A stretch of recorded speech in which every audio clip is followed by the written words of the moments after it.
Ang issue nga ho kasi nga dito na para walang duda sa mga mamamayan natin, oo, yung pong testigong ito, yung pong resource person nga ang tawag sa kanya originally, no? Pero ngayon po, suspect and ano na, and whistleblower na po, ang sinasabi, para neutral, walang impluensya, not in the House and not in the Senate. So ang kanilang middle ground rito sa krame.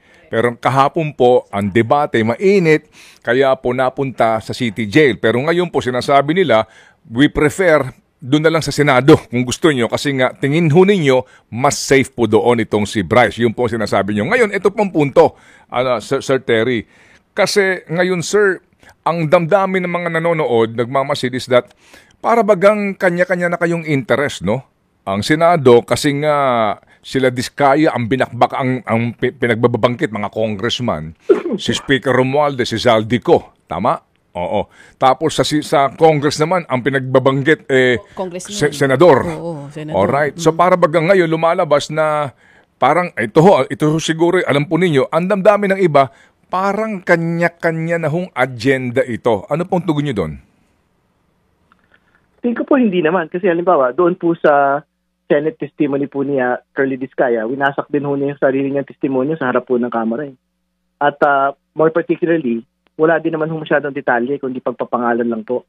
Yung po nga kanya pong binabanggit doon. And inaantay din ho namin yung mga particular na detalye. Pero ito po kasi kay Bryce Hernandez at kay JP Mendoza na kami po yung may kustudiya ngayon.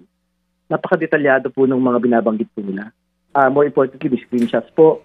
And more importantly, meron pong mga line items ng mga particular projects na dinidikit po sa dalawang senador po na ito. At dagdag pa, pinuntahan ho ng isa sa mga kasama ho natin sa media yung isang proyekto na tinatali po kay Senator Jingo Estrada. Nakita ho nila na parang ghost project daw po ito. So, kumbaga, more or less, pwede na ho nating maitay.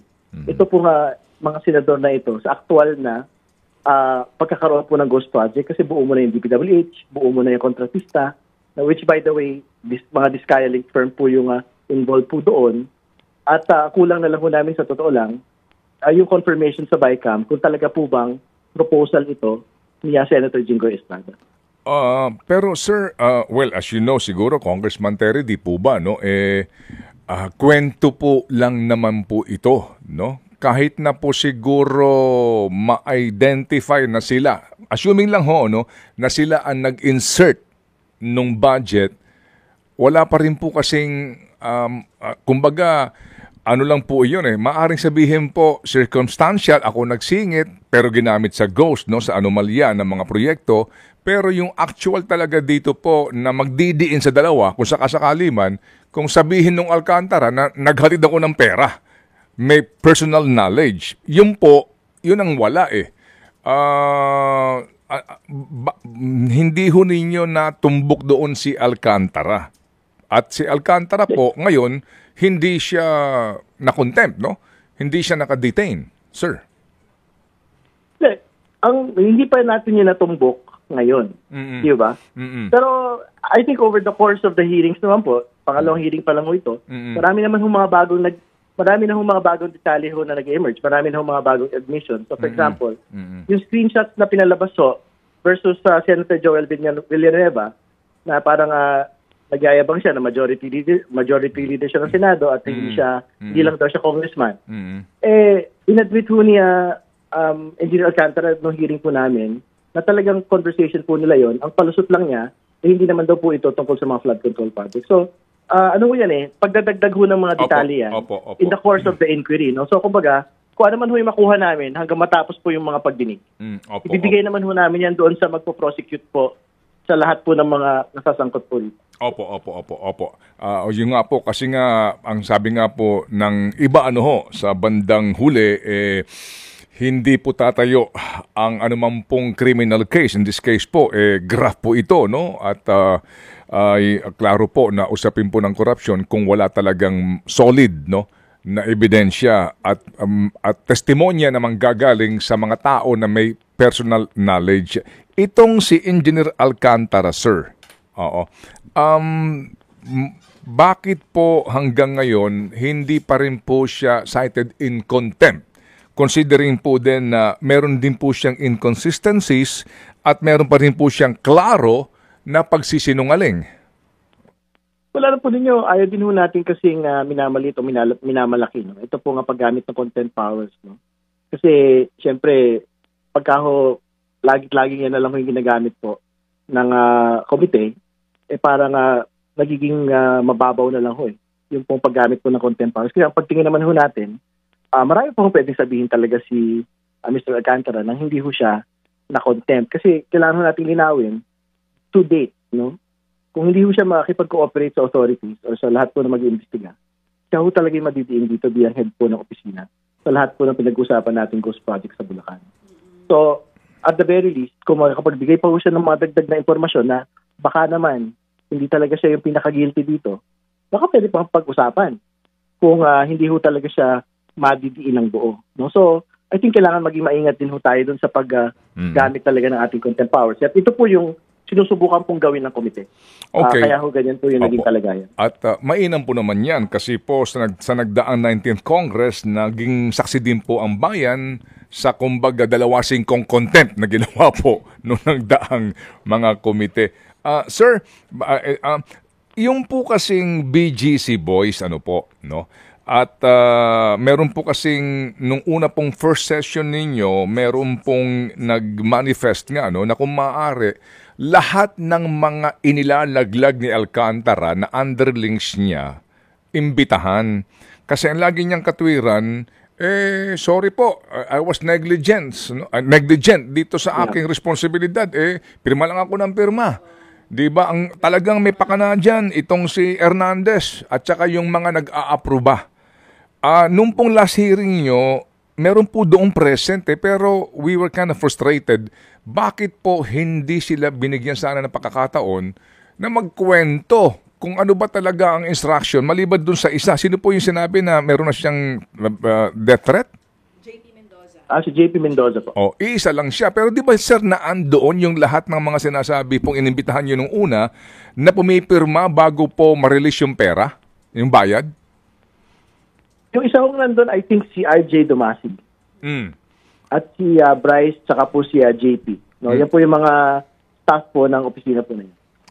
Yun nga po. Pero hindi pa ho sila ho nakapaglahad ng kanila pong storya to rebut itong si Alcantara na hindi siya binubukulan nila si Alcantara. Si Alcantara ang mastermind dito. Wala akong ganung kwento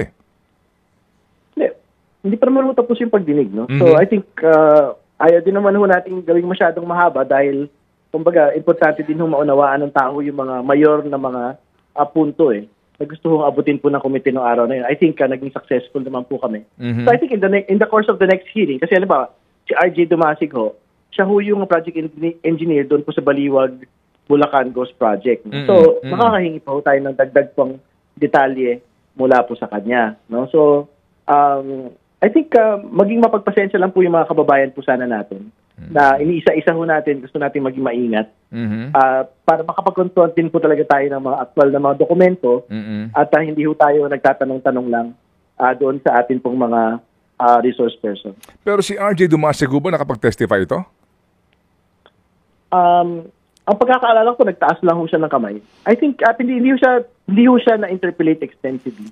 Kasi yung dalawa pong engineer, si Engineer Bryce at si JP po yung extensively na-interpolate. Opo. Kung Terry, naunawaan po namin yung inyong karapatan, yung inyong pong sistema pinatutupad dyan sa inyong pong TRICOM na yan.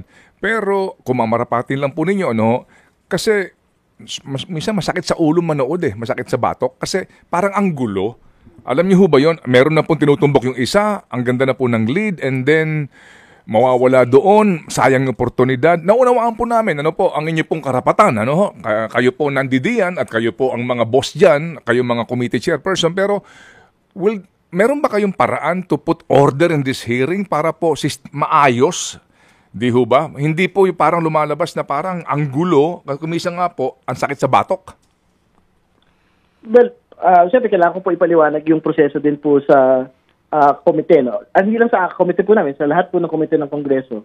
Kasi alternating ho yung po nga pagtatanong. So, kumbaga wala naman din ho tayong script para sa mga kongresista na sinusunod, no? Kung ano ho yung kailangang itanong at sino susunod po nilang tatanungin, no? So, malaya po kasi talaga sila Mm-mm. na makapag-decision kung sinong tatanungin pagka yun na po yung turn nila. Mm-mm. No, so, yun po talaga yung komite. Hindi ko siya I don't think pwede kong utusan yung mga kasamahan ko po sa Kongreso na, dapat ito lang yung pag-uusapan natin, tapos wag na kayo magtatanong sa ibang mga bagay. Pero halimbawa, ako, pagka ako na po yung nagtatanong, hanggat maaari, ayokong tumatalon-talon po yung pagtatanong. No? So, may panahon po na pagka naman nakikita ko na hindi pa ho kompleto yung pagtatanong sa isang particular, kasi yung main teams naman po, yung Diskaya and yung Bulacan. Mhm. So pagka ho, nakikita naman ho ng mga chairs na medyo bitin pa ho on a particular aspect, hanggat maaari binabalik po namin Opo. yung pong pag-uusap po doon. Opo, naunawaan po nga namin. Sabi ko nga po, di ba, ang aking nga premise, naintindihan namin na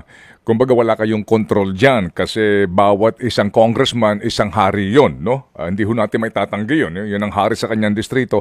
Pero wala ba kayong caucus man lamang para pag-usapan ito ng mga kasama? Pwede bang ganito ang ating direksyon para lang, alam niyo yun, kapag nakasalang na itong mga taong ito, can we... Anyway, kayo po ang mga boss dyan, so ano pa ba magagawa po namin? Pero yung nga po, wala, bagamat kanya-kanya ho kayo dyan ang diskarte, etc., hindi ba ho ninyo maari lang for the benefit, ano po, ng mga manonood ninyo na at least ho magkaroon ng direksyon kung sakasakali man po? Ang problema ko kasi pag kami mga ganyan din po, hindi din ho natin maiwasan ang sasabihin naman po ng mga kababayan natin, ito lang yung pinag-usapan nila ngayon, no? Baka parang meron silang sariling script. Hindi ba? Yun po yung, mas gusto ko yan po yung pagtingin po ng tao na parang ang gulo, no? Parang sabog yung hearing, talon ng talon. Kesa ang sasabihin po ng mga tao, yung komite na yan, merong script na sinusunod, napakaayos, so talagang yun lang ang pinag-uusapan. Pasensya na ho kayo. Opo. Pero Opo. conscious po ako doon sa magiging pagtingin ko. Opo. Gusto ko nang sabihin nilang magulo kaysa sabihin po ng mga kababayan natin na may script po tayong sinusunod. Opo. Iba siguro yung script na scripted, ano? Anyway, naunawaan po namin. Again, Congressman, we respectfully understand, ano po, ang